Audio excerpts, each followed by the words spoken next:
So it seems like after the whole George Floyd protest died down a little bit, it seemed like we were kind of reaching an end of the protest movement. But that's of course been reignited with the shocking, shaking news, honestly, of the officers that were responsible for the murder of Breonna Taylor being essentially let off completely. Yeah, only one cop was charged. The fucking guy that fired the bullets, I believe, that killed her. It was not charged with. It's fucking ridiculous, and it's a complete lack of justice. He was charged with 3 counts of wanton endangerment, essentially for firing his weapon inside close quarters. So this is the whole idea, right? So people always want to talk about how like oh, the cops aren't above the law. Like this, they literally broke into this woman's house and shot her while she was sleeping, multiple times, and yeah, wanton endangerment in 3 counts. Like there, you know how many different things that you can do to get fucking wanton endangerment counts? Yep. And this is a thing which I've talked about before. It's like the hatred, the disgust with the police departments around this country is not just like some inherent prejudice people have. No, it's because these people repeatedly get away with murder and aren't held accountable. It's pretty obvious why people are pissed off about this. It's not like people are just channeling their frustration and rage with life into this weird cause because they have nothing better to do. No, they're out there chanting no justice, no peace. We didn't get justice. There's not going to be peace. It's pretty simple, guys. Like, and the fact that the media and so many commentators are acting like, the protests are just like uncalled for and over the top and out of control. No, they're a perfectly adequate response to the broken racist justice system in this country. That's obviously not excusing like the Logan Pauls of the world who want to, opportunistically loot during this crisis. But, the people that are actually out there demanding justice, they need to make a scene. They need to make some noise, because even after everything, it still wasn't enough to charge Breonna Taylor's murderers. On our Twitter feed made this point. You don't send a bunch of backup National Guardsmen. You don't send a bunch of SWAT team, riot control cops to a place where justice has been served. Right? They knew there was going to be backlash because the American people are going to demand justice. Look, you can't keep ignoring the reality of the fact that we have built a system of systemic oppression and racist police violence and the persecution of minorities. And people are fucking fed up, and they have been for a long time. And now it's finally boiled over. It's gotten so fucking bad that I don't think anybody can keep the lid on it anymore. It's going to keep coming, and it's going to keep coming, and it's fucking decades too late. And I think finally now we're getting to the point where, people we would consider the silent majority. They're like, this is fucked. This is wrong. This is broken and corrupt and cruel. And you have 2 camps that are dividing in that. You have the everyday silent majority camp who is like, yeah, man, these cops, these need to be reined in. Like, this is fucking uncontrolled, uncalled for. It looks like we're living in fucking Soviet Russia. This is what I was told to fear when I was a kid. And then you have the, Pompeo, like, charge them with sedition, like, come after them with the book and basically plot them as terrorist organizations and, strip all their rights, which I think leads really well into the reporting that Ken Cliftonstein recently did at The Nation. There was obviously weeks and weeks of protesting in Portland, protests that still continue to this day. Federal agents, I think if we can get that pulled up, Gavin. Yeah. One moment, but if I'm not mistaken, Ken Cliftonstein at The Nation basically reported that Homeland Security has basically lied about the full extent of its intelligence operations in Portland, and surprise, surprise, shocker there. Gavin. Yeah, it's totally crazy that, instead of, and this really just proves the whole need for the protest movement, instead of pursuing actual crimes or not that obviously cops don't solve crimes and help people. They do that as a fraction of their job description.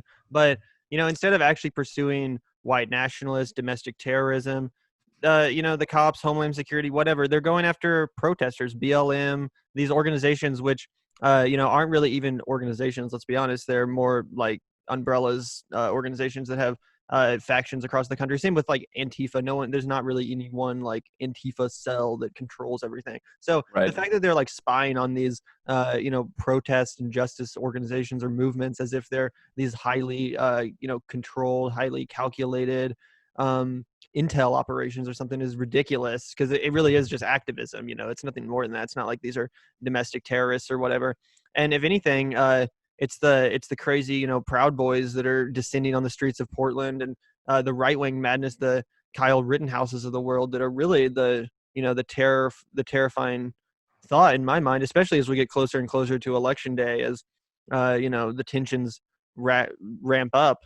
And obviously that's the biggest problem here, is that our president is not only failing to do anything meaningful on the racial justice level, but he's also just, his rhetoric is so divisive and he's so polarizing that he keeps pouring gasoline on this fire and making it worse. And everyone. I mean, it's kind of coming and going, right? So we have the United States Department of Homeland Security and internal intelligence agencies, according to their own, officials, violating people's rights, as the two whistleblowers claim in the piece by Ken Cliftonstein. And you look down here, it's like, for the mission to go to Portland, they asked for volunteers and nobody wanted to go, the former intelligence officer said. The fact that they asked for volunteers shows that it was outside of the scope of their duties. You only do that if you don't have the ability to order someone to go, probably because it's illegal. Certainly because it's illegal, right? You cannot rank, but the intelligence community is so accustomed to getting away. They never get punished. They never see any blowback for any kind of, it's kind of like Wall Street. Like, they use fraud as a business model, rake in fucking billions and billions of dollars and get a slap on the wrist fine that ends it out being net profitable, right? Okay, so Obama's going to slightly reel back in the domestic spying powers, or at least pretend to, after the Snowden leaks in 2013, with like a new, whatever it was, Defend American Freedom Act, or whatever the fuck the bullshit name of that, response leaks, when everybody freaked out and was like, holy shit, you're metadata. Yeah. Which they're still doing. Yep. And the crazy thing with this whole protest police movement is that, like, the cases of George Floyd and Breonna Taylor in particular, and Jacob Blake for that matter, are just three of the absolute most clear-cut, black and white, no denial there as far as these police brutality cases. It's like they were made in a lab to convince people of the need for this protest movement. Straight up cold-blooded murder, no questions asked, and all, on video, no good excuse. No resistance of arrest, nothing like that. Just straight up cold-blooded murder on the street by feds. And, this is less undeniable than anything that happened under the Ferguson movement, probably. It's like, there's no... And nothing's happening. Nothing's happening. And honestly, this is one of those things where, this is one of those things where I'm more sympathetic to the idea that maybe Joe Biden wouldn't be as fucking difficult about this. Like, I think that he will, and this is why, again, it's on the fucking margins, but this is where I think that Joe Biden does make a bit of a difference, in my view, and what I'll be reminding myself of when I, think about it, the whole time, like, fucking plugging my nose and thinking like, okay, well, maybe when people protest, they won't get charged with sedition. They'll just get put in jail for like one night, there's going to be, and that's not nothing, because there are, we've both been out on protests and seen it happen. It's, the people who are getting arrested, those people don't have money for bail. That's why we have bail funds, but the government is going to tie these people up for long after those bail funds become politically popular. And when you start talking about really, really serious charges like sedition, that whole, massive prison sentences, ruining people's lives. I think that that's obviously Trump hasn't, gone full way there, because he likes to do this whole thing where he pretends that he's not in charge of the Department of Homeland Security and the State Department, right? Like, he'll be like, I've heard some good things about Julian Assange. He's been treated very unfairly. And then it's like, well, why are you fucking breaking the entire precedent of U.S. history and going after a publisher with your administration? Right. Because he doesn't fucking know anything. And it's because Mike Pompeo is really, he'll come out and be like, Julian Assange is a traitor and so is Edward Snowden and they should be put to death. John Bolton did say that Edward Snowden should be put to death. Like, obviously John Bolton is no longer part of the administration, but that ideology is still very pervasive in the White House. So and even Susan Rice scoffed at the idea of pardoning Snowden. Yeah. So it's not just the Republican warmongers. Yeah, no, it's all of this, establishment that hates whistleblowers. Obviously, the Republicans are uniquely bad. Of course, they're actually trying to extradite Assange, which is something that Obama decided was not worthy of the time or energy. But but yeah, so it is truly insane, and that it's just what's considered criminal in this country is so crazy, and the punishment that's assigned to quote unquote criminal acts versus, like we've talked about, obviously the Wall Street, everything, the police murdering people in broad daylight. That's Or you the get away with Proud that. Boys. Speaking of which, dude, Yeah. I mean, I briefly talked about Portland, right? But the Proud Boys are coming, and for anybody who's not familiar with the Proud Boys, they're basically like Gavin McKines, who was one of the initial founders of Vice, but he's like the super alt-right guy. If you're not familiar with him, Yeah. he was one of the group of like Shane Smith and Sarush Alvi who founded Vice back in the day when it was in Montreal, just like a paper magazine. And He's since distanced himself from the Proud Boys. He tried to like totally scrub himself of the organization a couple of years ago. but he did found it in 2016 as it's an all-male, anti-fascist is what I believe they describe themselves as. Is that correct, Gavin? I don't know. That's funny if they do though. Yeah, that's what I was looking into it because I was like, all right, I want to make sure that I'm at least accurately describing the Proud Boys. And from what I can see, they're proudly white supremacists. Oh yeah. Proudly, patriarchal, misogynist. I mean, just like straight up. Yeah, they're like the incel army. They don't like and it's kind of like at least they're saying it, right? Like at least they're letting you know that they're the fucking scum boys. Exactly. And that's kind of I guess that's where they get the name of it from. But they're like supposedly like all like anti-PC. It's interesting. I don't know. Yeah, they're the kind of people that are like, we don't care if you think what we think is racist. It's just like, you know what I'm saying? Like, yeah, it's like, okay, dude, well, like, you're all still right. a piece of shit. At least you're letting me know. But they can walk in the street with fucking rifles and like full artillery and all kinds of shit. And could you imagine if at one of the Black Lives Matter protests in Kansas City, if a group of Black Lives Matter people had shown up dressed like a Proud Boy, it would have been end of the plaza would have blitzed gas like it already was. Yep. You know what I mean? Yep. And yeah, the Proud Boys is designated as a hate group by the Southern Poverty Law Center. Then again, I think they also designated Pepe a hate symbol. So, you can take that for what you will. But I mean, yeah, it's something, right? I mean, we've covered or at least talked about the fact that it's impossible to get, or not impossible, but it's very difficult on a federal level to get white supremacist terror cells classified as terror organizations, whereas something like Antifa is declared like anarchist terror cell immediately and also worthy of stripping federal funding from major U.S. cities. Yeah, we did that story the other day where they're not just declaring Antifa, but literally the entire cities as anarchy zones. Seattle, Portland, and New York City, yeah. And more to come, I imagine, as the protests spread. I mean, if it wasn't such a Republican stronghold, I could imagine a response like that being taken in Louisville. However, that isn't a Kentucky state. And so I think that there's more political calculus into how that's being handled. Oh, yeah, totally. And what I'm just interested is to see if these Proud Boys, what happens on the night of the election. Because, I mean, we could see like a Charlottesville in every major city in the country if you think about it. Like, it could get really bad when these... I mean, it's really horrifying to think about. I mean, these dudes are baiting... I mean, if you read, and I don't give a lot of privy to this, right? I know that occasionally... I think you're more familiar with it than I am. The whole, movement of...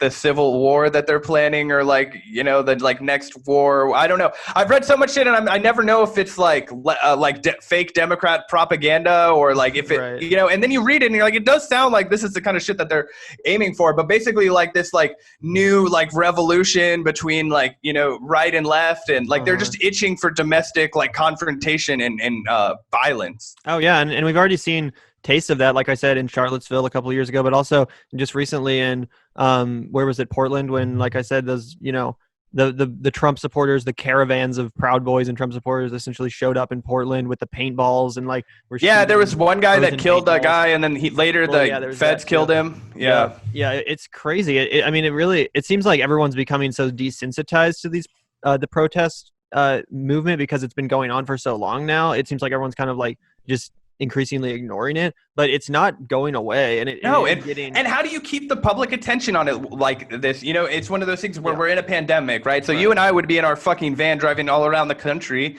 but we're trying to abide by social distancing, so we have put our road plans on temporary pause.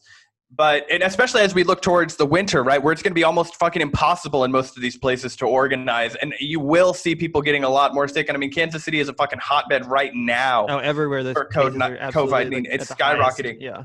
And you're also seeing right now we're going to have this big problem. Like I was sick this week because we're right in that weird time, especially with global warming, where you'll get like it'll be 45 degrees in the Midwest in the morning and then 90 degrees in the afternoon. That's horrible for your immune system. Oh, I've been feeling that too. Yeah, I have I'll wake up like sniffling or sneezing, stuff like that.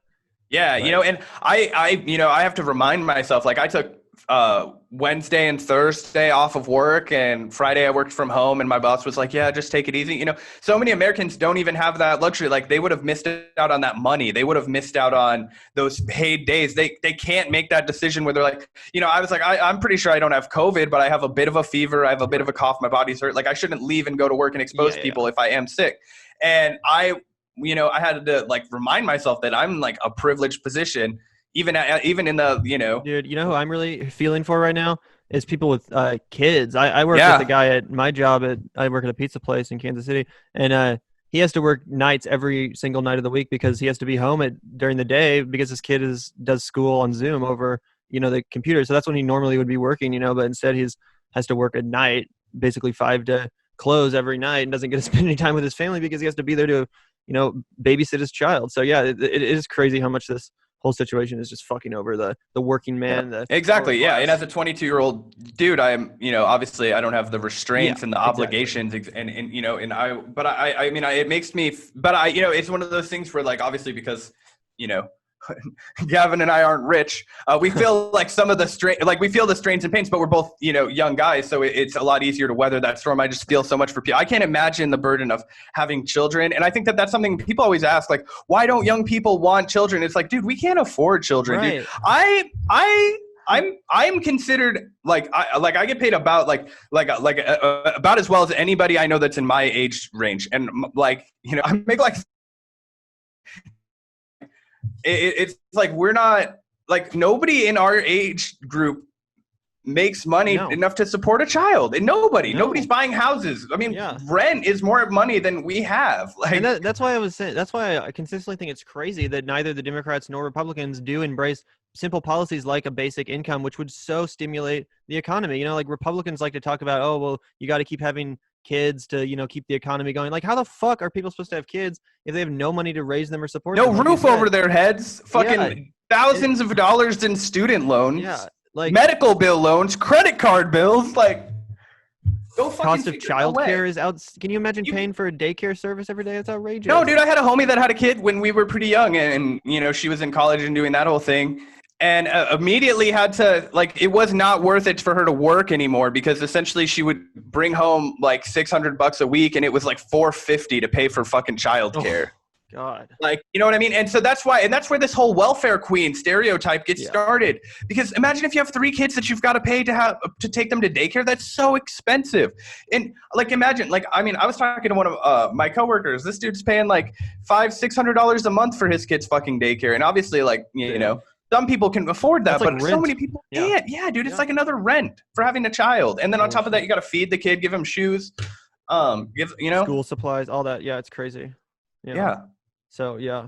That's why nobody has kids, in case you're curious from And like I said, it's just insane that more politicians. And also, climate change. Let's be honest. There's no real need to bring more humans onto this dying planet. That's a bit of a nihilistic look. I think if anybody really has the means and the desire to be a parent, they should adopt in 2020. But another thing that I saw that we were talking about a little bit before the show got started, which was recently in a recent episode of Andrew Yang's podcast, which I've never really checked out until recently. Yeah, Yang Speaks or whatever I think is what it's called. I watched the one with Marianne Williamson. So same. I checked it out because Marianne, she's like the first guest that's really been on his show that I've given a fuck about. He has a lot of tech people on and stuff that I'm not as into. So, that dude that was in The Big Sick, I'm pretty sure was on his podcast. Oh, really? That's funny. The comedian. I think I did see that. Yeah, you're right. Yeah. Anyway, Marianne Williamson, who I've been a fan of for a while now, despite her somewhat kooky performance in the primary, I've always kind of vibed with her. And, so I was interested to see the two of them speak. And, despite my disagreements with Andrew Yang, I still think he was one of the better candidates of the 2020 primary. I appreciated that he brought UBI into the conversation. I'm hot and cold with Yang, but we'll table that. Yeah, exactly. I am too. Don't get me wrong. I have plenty of problems with him, but basically, like, I just appreciated him more than any of the corporate Democrats. Yeah, I feel towards Yang, I feel towards Tulsi or like anybody else that's offering an out of the box perspective. At least he was offering something. But what was interesting about this interview, and I don't know if Yang was expecting this, but Marianne Williamson kind of called him out because unlike her, post-primary, Andrew Yang really has kind of been accepted into the club, as she said. He got a job at CNN. Yeah, he got a job at CNN pretty much as soon as he dropped out, and then he on CNN endorsed Joe Biden.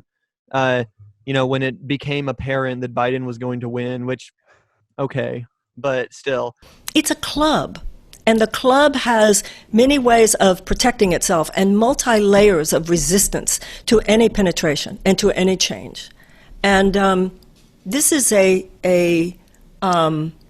think this might even be a place where you and I see things differently.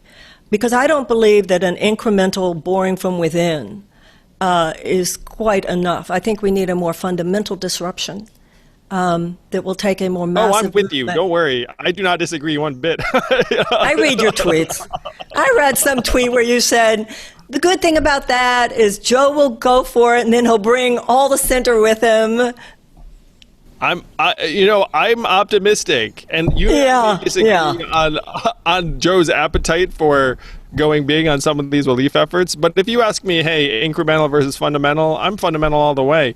And the thing that you and I represent in when you talk about the club, I feel like you and I get along in part because we tried to crash the party. Yeah, but wait a minute. Let's be very clear. You made it. You were invited by the cool kids. You were invited in. So you get to sit with the cool kids now. Now, I am happy for you that you get to sit with the cool kids, but I don't think there should be a cool kids table in America. Not in American politics. I don't disagree with that either. Well, you're at the table, Andrew. Look, Yang's a businessman, and he played his cards like he was a fucking businessman. And I don't care how he comes around and tries, I was lied to. Oh, somebody told me this. Like, fuck you, Andrew. You knew what you were doing. You took a job at CNN. You're not leading a movement. You're getting paid off, bro. Like, shut the fuck up. Like, at least don't pretend. That you're, like, Andrew Yang does this thing really well, and I don't want to get on my Andrew Yang soapbox again, but he does this really good bait and switch where he acts like he's on the side of the people while still really only advocating for like that, like I make $100,000 a year and I live in Silicon Valley kind of guy. Like I feel like the same kind of guys that like their dream dinner guests are like Elon Musk and Travis Kalanick. They're also they would be down to sit down. I think that's a little unfair just because of how many like truck drivers and stuff he actually did bring into the leftist fold. Let's be honest here. And not a lot of. I mean, did he bring them into the leftist fold, or did he bring them into the I want $1,000 a month fold? I mean, he brought them away from Trump and into I'll vote for someone who's. I don't know how many of Yang's. I don't know how much of Yang's base is going to vote for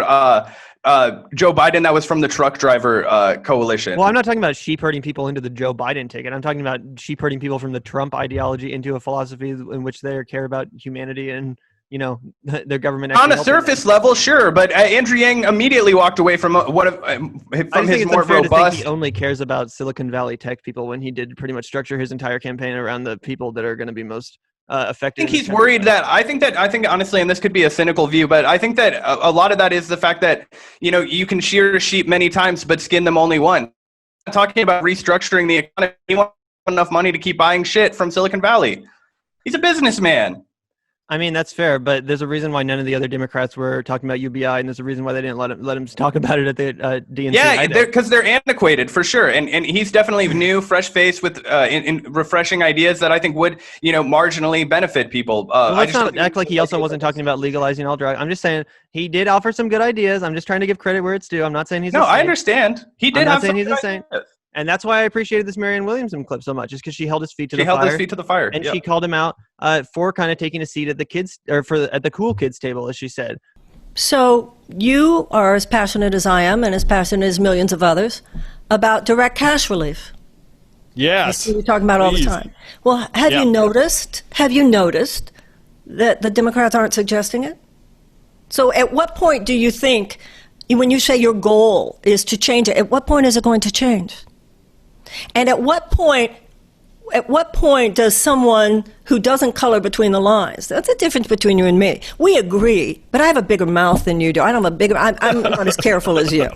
I just say it. Maybe because I'm older. Maybe because I'm Jewish. I don't know why. And so I don't know where you get that. At what point? At what point do you think?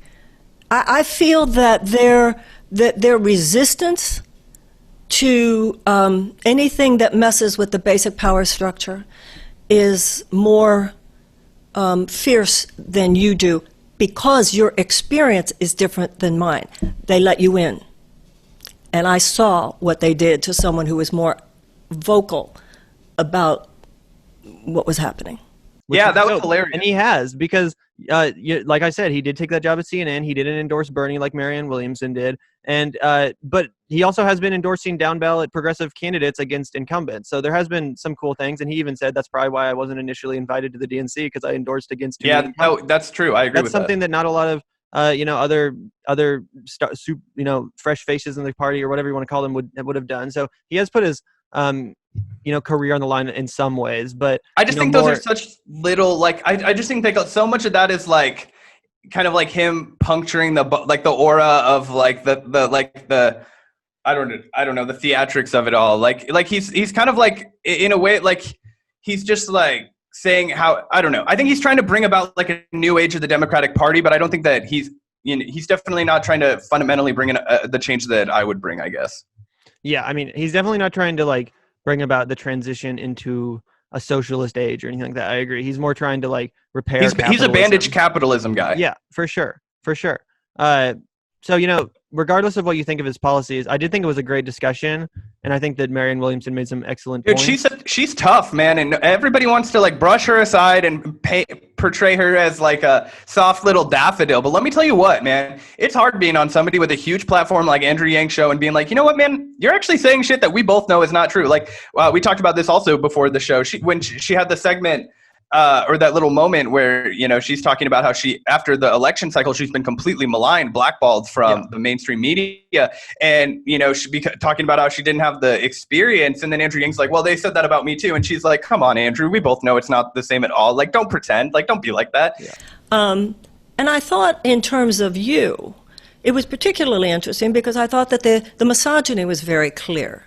You did things, Andrew, that I thought were adorable, like when you put whipped cream in your volunteers' mouths and when you crowd surfed and, all that.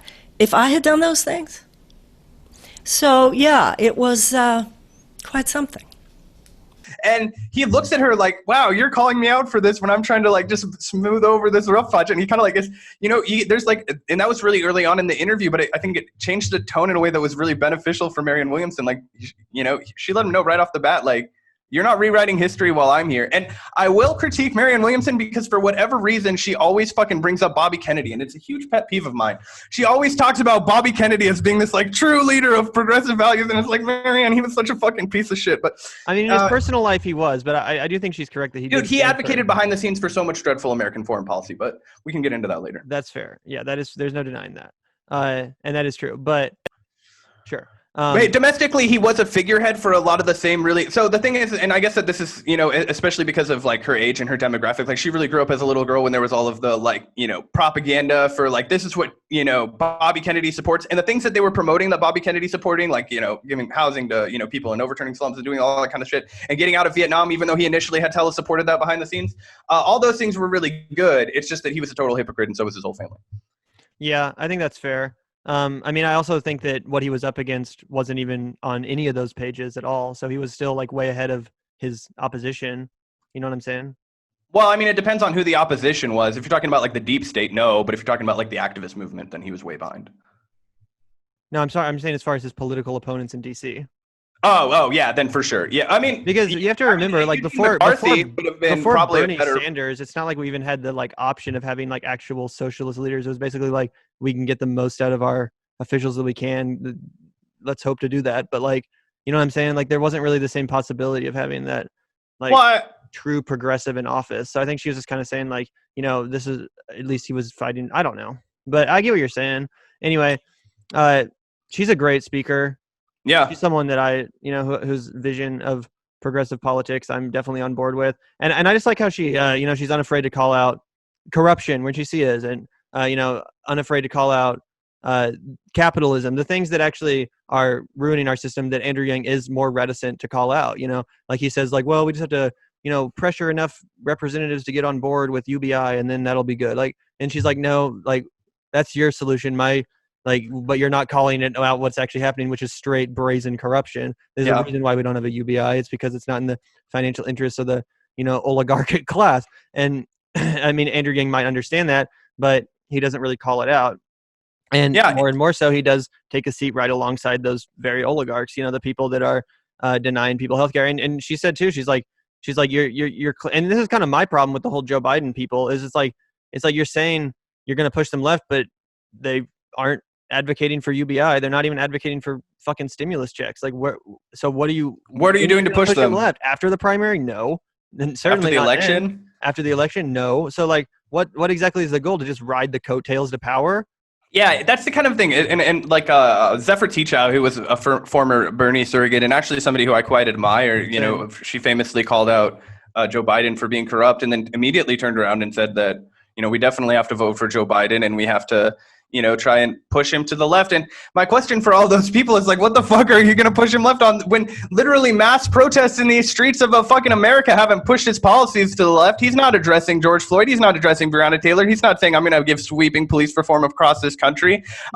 He's not even acknowledging it. He's hiding in his basement and he's trying to only answer questions that are curated to make him look good. He's beating up on Bernie. He's saying, I beat the socialist. He's saying, whatever he wants.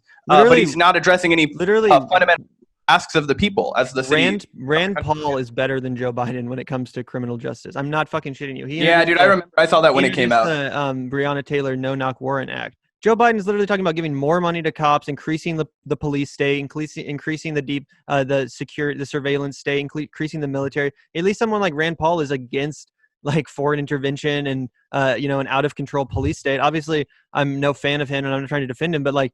That does show where there is. Well, I mean, it just kind of shows that the left has to take its alliances where we can find them, right? Like, obviously, I'm not going to form a party. Yeah, right. Not like I'm going to go form a party with Ron Paul or Rand Paul or whoever the fuck this guy is. I mean, which one is he? Rand Paul. Yeah. Rand is the young one. Ron is the old one that's like retired and maybe dead. He actually just had a stroke. Yeah. Oh, yeah. Well, either way, that's not what I meant. Okay. Rand Paul. Yeah. Both of them are from it's the father and son. But either way, libertarian, hardcore. There's definitely things that we can find common ground with. Am I going to want to agree with anything that he says regarding something like immigration or healthcare? No, he's a fucking idiot. But I will work with him to get his supporters to support a bill that says let's get everybody out of Iraq and Afghanistan. Yeah, or just like I would, or no-knock warrants. Like, yeah, exactly. Has Joe Biden or Kamala Harris come out against no-knock warrants? If they have, they haven't been talking Top about cop Kamala got to take care of her crew. That's what I'm saying. Like, it's just mind-blowing how fucking Rand Paul. When's he going to come out and say, let's get rid of qualified immunity? Let's talk about that. Let's put that on the topic. These are not radical stances. Basically, yeah, that's the kind of thing. And like Zephyr Teachow, who was a former Bernie surrogate and actually somebody who I quite admire, she famously called out Joe Biden for being corrupt and then immediately turned around and said that, we definitely have to vote for Joe Biden and we have to, try and push him to the left. And my question for all those people is like, what the fuck are you going to push him left on when literally mass protests in these streets of fucking America haven't pushed his policies to the left? He's not addressing George Floyd. He's not addressing Breonna Taylor. He's not saying I'm going to give sweeping police reform across this country. He's not even acknowledging it. He's hiding in his basement and he's trying to only answer questions that are curated to make him look good. He's beating up on Bernie. He's saying, I beat the socialist. He's saying, whatever he wants.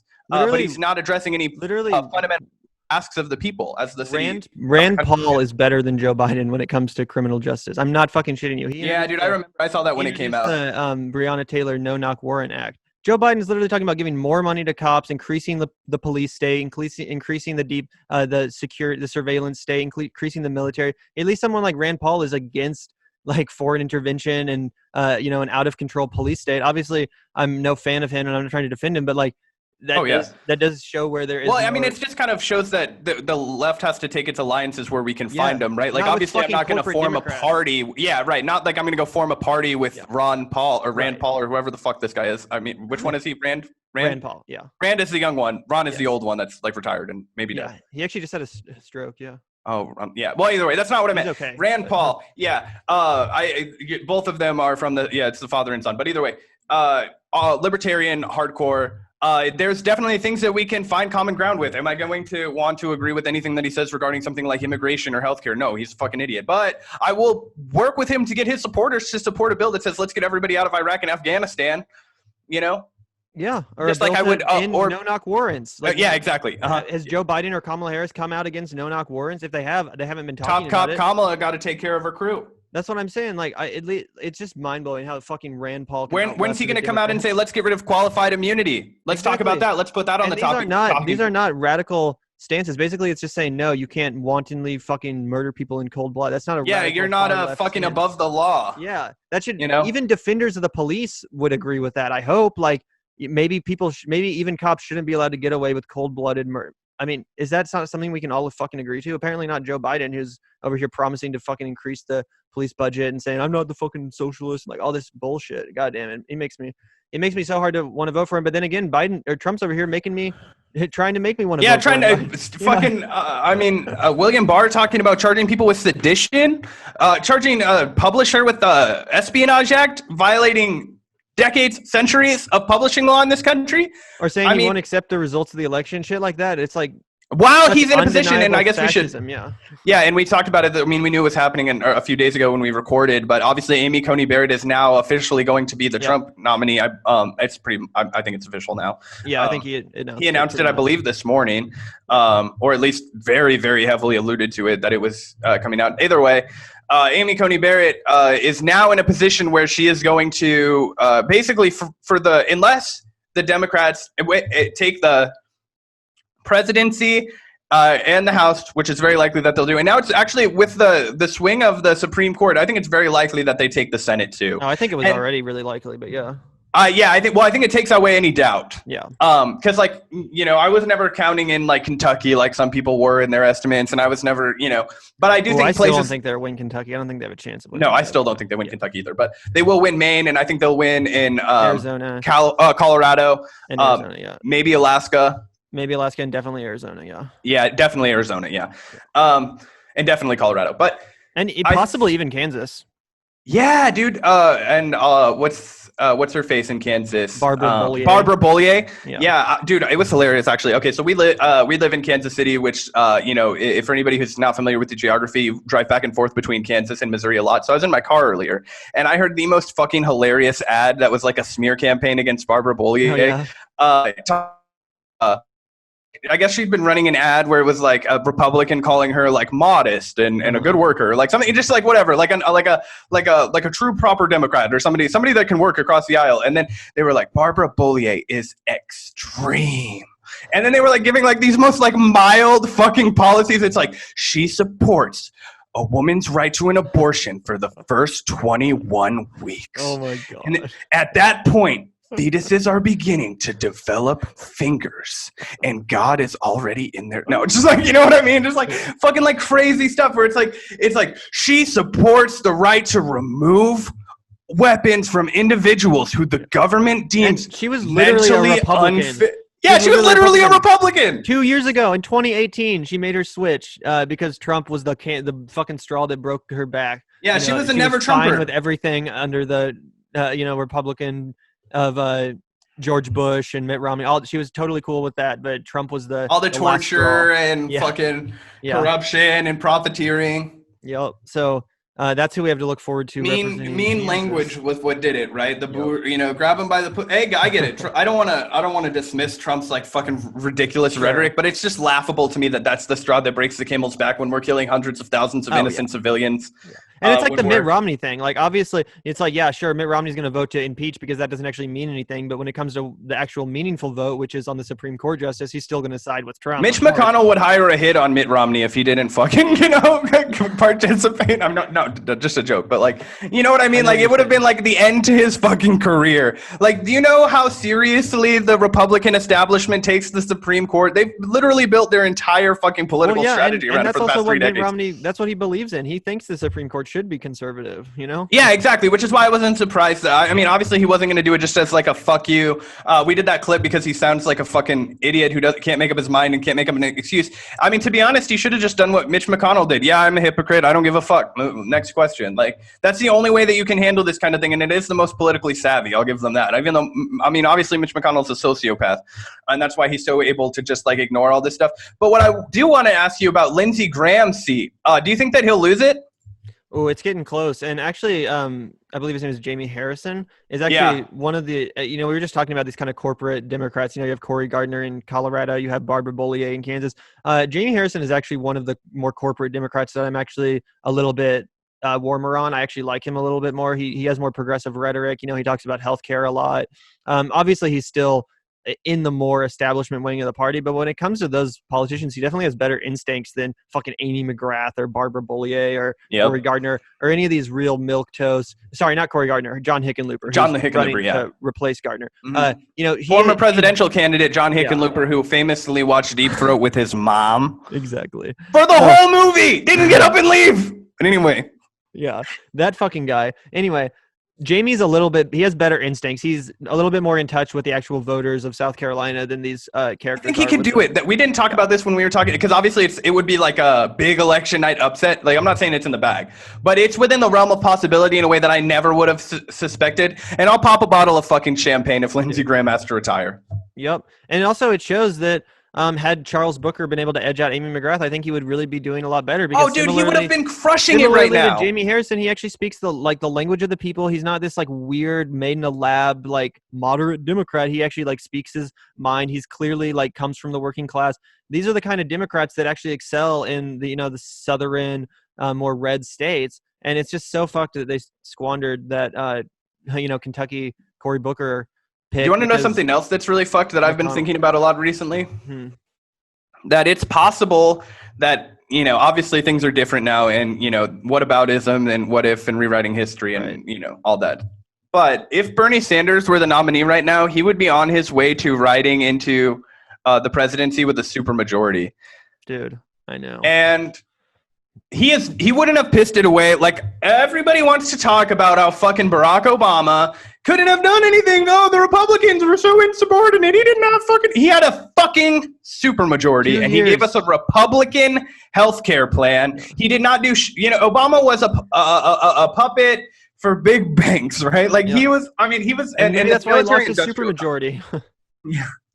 Exactly. And it all scapegoated back to the Republicans, right? Because we have no real opposition party in this country. So people are like, wait, you're not doing what we thought. These people, maybe they'll lower our taxes. Maybe that's whatever cultural issues. That's how you lose them. Because you don't. 2-time Obama voters that went to the Democratic Party. Well, yeah. Because now they're either voting for Trump or they're not voting ever again. Yep. Because Obama promised to end the wars. He promised to bring back the jobs, just like Trump did. But and obviously Trump hasn't done. And I think this is going to really reveal, because I do think, obviously there is a chance that Trump can win. I don't think he will, though. I think really right now it's going to be I think it's hard for him to come back. I think that I'm really feeling like he's dipping into like a 20% chance of victory now. I think if he wins, it'll be because he pulls some shit and the Supreme Court ends up siding with him. Yeah, no, that's 100. I don't think he'll win by the popular vote by a mile. And I actually wanted to bring up one of these paltry fucking ways that he's trying to reach out, because obviously he crippled his support among senior voters. I don't know if you saw this story. Yeah, one sec, I'm pulling it up. He basically in an offhanded comment earlier this week, he promised $200 drug cards to help elderly people pay their prescription drugs. And now this, I guess in theory, if you ignore the fact that it's absolutely absurd that we have so many 33 million American beneficiaries of Medicare who struggle to pay their to pay for their prescription drugs, right? So he was going to hand them out this measly $200, which is a total pittance, right? And essentially, Trump's like, nobody's seen this before. These cards are incredible. This is the best thing in the world. And he's like, I think he was at a campaign rally in North Carolina or something like that. It says, under my plan, 33 million Medicare beneficiaries will soon receive a card in the mail containing $200 that they can use to help pay for prescription drugs. Trump told the crowd in Charlotte, North Carolina. Seen this before. Yeah, exactly. It's like the best thing in the world. You never had a card like this. And it's like, you know what would be even better? If I could get my medicine for free. But so it's like, wait, Trump, you don't mind the government paying for people's in prescription drugs? Like, why can't we just cut out this this card process. Like, why can't we just, fucking whatever? Yeah, just give everyone these cards. Yeah. But, it's supposedly it's like $6.6 billion worth of money that he's, and it's essentially Trump's running out of money to campaign with his campaign stash, right? Like, they made a big fuss about like his war chest and how like incumbent presidents always have a huge benefit, which is true, because they're able to raise a bunch of spend 4 years fundraising, right? And they don't have to compete in a primary in any way, meaningful way. But yeah, Trump has totally squandered his cash. And now he's using federal money in a way to campaign for himself. Like, how I was talking about this on the show a while back, where I was like, he may try and get like stimulus checks out on like Halloween, right? Because it'll be like the last thing that people are thinking about, and give him that jolt right before they go to the poll. And he'll be like, because what he'll do is he'll give out the bait. He'll be like, here's one, and there's one more that's coming right after the election. Like, this is kind of like shady business dealings that people do. Yeah, it's the same thing with the rent moratorium. Like, oh, it'll go basically until the election, and then we'll see what happens after that. And then obviously he's going to tell people that it's going to continue, and once he gets reelected, he's going to come back with the crackdown. Now, one of the things that I actually, when we've talked about, one of the things that, we've talked about on the show, that there's going to be not a whole lot of difference in foreign policy necessarily between Trump and Biden. But I actually feel like in a way we've seen a ratcheting up of the military industrial complex recently with the U.S. involvement in Syria. And I'm wondering if you think that Joe Biden would either continue to ratchet that up and go more in the Syria direction of that Obama administration, and like waging, this like shadow war with Assad and doing that whole thing, and kind of patch up relations with, and I know this is a big topic change, and patch up relationships with Iran to kind of facilitate the image of, basically I felt like most of what Joe Biden effectively ran on was his relationship to Obama and most of Barack Obama's accomplishments. And I think it's relatively accepted among the Democratic Party establishment even that the Iran nuclear agreement was one of the main achievements of the Barack Obama administration. So it would seem strange for me to see Joe Biden going down that track, whereas I could see definitely Donald Trump in a second administration going after somebody like Iran. I'm wondering how you imagine Donald Trump continuing the military industrial complex, and like, or did I say Donald Trump? I meant Joe Biden. How you imagine Joe Biden continuing that? Yeah, I mean, I definitely think Biden would be more strategic when it comes to stuff like the Iran deal, which, like you said, was one of the only good things that Obama did foreign policy wise. So yeah, I think it would just kind of be more strategic, less obvious, less covert imperialism. I more like shadow war, Libya type stuff. Yeah, I totally think we're still going to be protecting that oil, and I still think we're totally going to be meddling with Venezuela and stuff. But yeah, with Saudi Arabia. That, I don't think we're going to be like killing Soleimani randomly and shit like that. So yeah, there is definitely some. I guess it'll be better for our nerves at least when Joe Biden is the commander in chief, because he won't be as just eager to start a war on Twitter or whatever. Like, remember the whole like my button is bigger than yours thing in the early days of the Trump I can never tell how much about the stuff. Obviously, it's a national embarrassment. Yeah. That doesn't need to be said. It's kind of like all these stuff people, when I talk to them, like they're always like, you're not really hard on Trump. It's like, obviously Trump is a buffoon and I don't support anything that he fucking does, but I just don't want to waste my breath every single fucking time being like, so it's like explaining why you wouldn't want to eat a bowl of poop, like obviously. Yeah, it's like, all right, I understand that this bowl of soup tastes like ass. You don't have to tell me, well, it's better than the porta potty next door. If I understand that, but I'm fucking talking about this right now. Like, Donald Trump is so fucking abysmal that I'm wondering if maybe he just goes completely off the rails in I don't know. I used to not take his Twitter, antics that seriously, and the stuff with, like, I know for a fact that I felt like I knew for a fact that we were never going to go to war with North Korea, right? Because the thing is that North Korea, and this is the big shocker to everybody who listens to mainstream media, North Korea doesn't want to fucking go to war with us, man. And Donald Trump doesn't want to go to war with North Korea. He wants to posture on Twitter like he does. So they were playing this game, basically, where they were both getting a tough guy act so that they could sell it back to their people and be like, look at how tough I am. And then he went ahead and did the whole, like, oh, now we're buddies thing. So it's like, I'm a diplomat. Like, Trump just kind of plays whatever role that he thinks is suitable. So I'm never quite sure what his actual intentions are, and I don't think anybody is. So it would just fall back to Mike Pompeo previously John Bolton. And I think that's where in a second term, when they're like, hey, boss, there's, public support doesn't matter. Like, when you get out, you want, make some bread. Like, let's get into Iran. I think the extent of his, political calculus on that goes, I think he understands that it would be massively unpopular for him to start a new war, similarly to George Bush. I think he knows that Bush was associated and will always be associated with starting the Iraq war. He's still got reelected, though. I know, but I mean, that was in the heat of it. Think about his approval rating towards the end of his second term. It was like in the 20s. People or after Abu Ghraib that was in not a 2004. popular war, nor was much of what came in the aftermath of that war. So I think Donald Trump knows that that's probably why he ultimately didn't start a war with Iran, is because he doesn't want to be forever associated with that.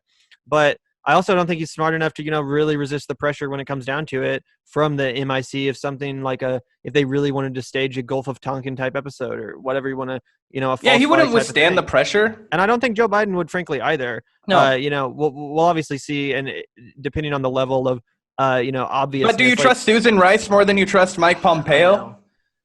It's so fucked because they're all just, they're all like, it's like, I don't know. I want to say yes. I want to say I do because I don't trust Mike Pompeo at all. But it's like on the margin that does it really make a fucking difference? The thing where it's like a bunch of civilians. Susan Rice, not as many people are gonna realize because she's kind of like she puts a kinder face on U.S. imperialism, where Mike Pompeo is just where the Trump administration. Because she's a woman. Is that what you mean? Like, no, not necessarily. She's just more polite. She doesn't. Oh yeah, she's not like a gruff-looking Shrek bastard. And she doesn't speak in Mike Pompeo. Prejudiced way. Like if you just heard her speaking in like a TED talk, you would assume she's a respectable politician. Yeah, she's diplomatic. Yeah, unlike the people in the Trump administration who do put such an oafish, obvious face on what they're doing, people see through it. Obviously, I'm not saying that makes it any better, but at least they're being honest in a sense where, like I said, someone like Susan Rice or someone like Obama, it puts the PMC class to sleep. They're just like, oh, everything's fine. Yeah.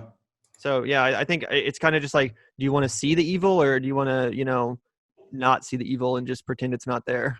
Yeah. Do you? I don't know. I go back and forth, right? Like, I'm sympathetic to the argument that the American people will go back to sleep under Joe Biden because they totally went to sleep under Barack Obama. And especially with this like huge media push for return to normalcy, as soon as Joe Biden gets elected, they're going to start pretending that everything's fine unless you're watching Fox News. And that's going to be everything from MSNBC to NPR radio. Like they're going to talk about like how much better everything is. And like they're going to start focusing on the upside and doing all that kind of shit. And we're going to start to hear less and less and less about the fact that there's some 30 million motherfuckers that are still on unemployment. I think it's 800,000 new applications a week now, still deep into the pandemic. Eventually the rent moratorium is going to come up. I mean, how often do you hear about how Obama let hundreds of thousands of people lose their home in this country? Well, Joe Biden could do the exact same fucking thing, right? By not canceling rent. So here's this idea. They say this thing called the eviction moratorium, and Trump uses it to make himself sound like a fucking hero.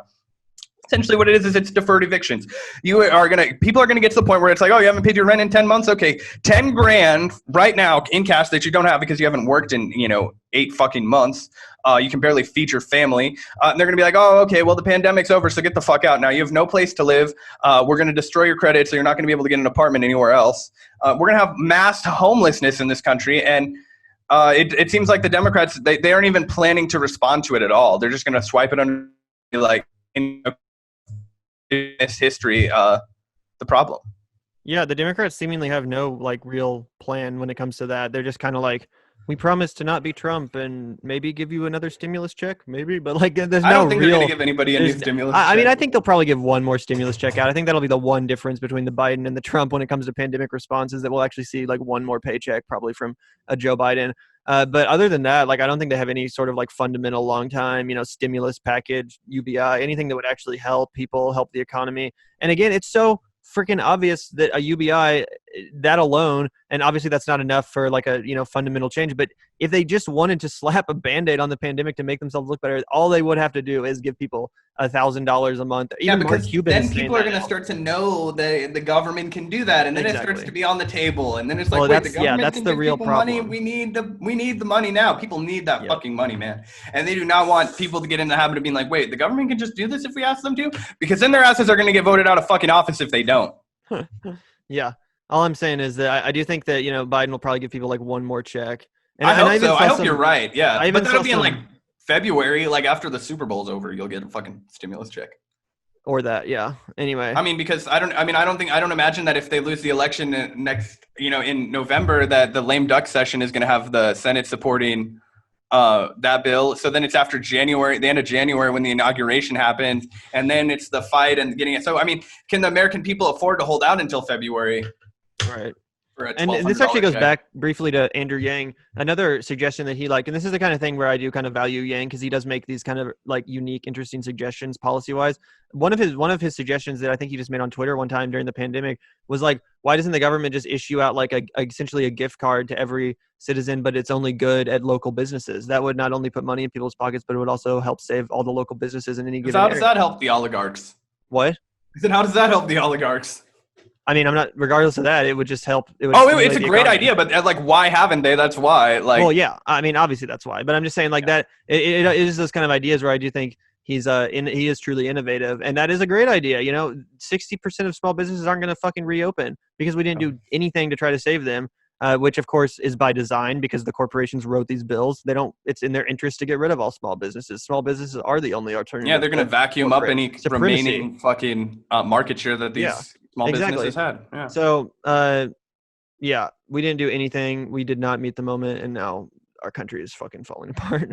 Yep, sounds about right. That sums it up. Yeah.